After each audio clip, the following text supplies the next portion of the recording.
Au bout de 6 mois, on voit que les résultats ils sont hyper positifs parce que avec les pesées qu'ils nous envoyaient chaque mois, il y a une nette diminution pour tous les foyers.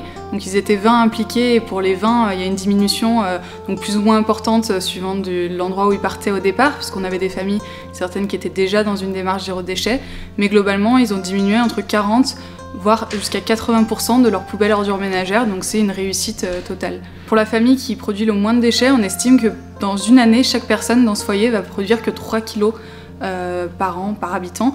Donc c'est nettement moins que la moyenne sur le territoire qui est plutôt autour de 250 à 300 kilos. Donc on peut expliquer cette diminution par plein de petits gestes qui sont mis en place au quotidien. Donc on leur avait donné un petit guide avec des défis.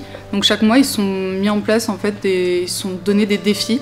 Donc simplement ça pouvait aller juste de trier ses déchets, puisque c'est encore quelque chose qui n'est pas forcément fait par tout le monde, jusqu'à vraiment faire ses propres produits d'entretien, ses cosmétiques, et amener son sac à pain chez le boulanger, utiliser des sacs cabas. Vraiment une diversité de gestes qui, une fois qu'ils sont additionnés, permettent de réduire les déchets de manière très importante. Pendant ces 6 mois, il y a eu des personnes qui ont pu se discuter, parler de ce qu'ils pouvaient, des difficultés qu'ils pouvaient rencontrer, des astuces qu'ils avaient à partager. Et donc ça a créé vraiment des liens entre ces participants.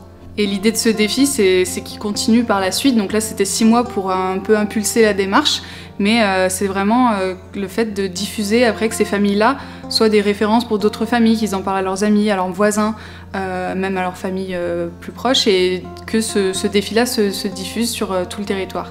Tout le monde peut le faire. On avait vraiment tous les profils de familles, des familles qui étaient déjà un peu engagées, d'autres moins, des couples, des personnes seules, des familles avec enfants, même des enfants en bas âge. Donc c'est vraiment possible pour tout le monde. Simplement c'est de l'organisation un petit peu au départ, mais après ça part tout seul. Et l'habitat aussi était assez varié, donc on avait des gens en appartement, en maison, avec jardin, sans jardin. Donc là c'est trouver des astuces pour chaque flux de déchets et les réduire.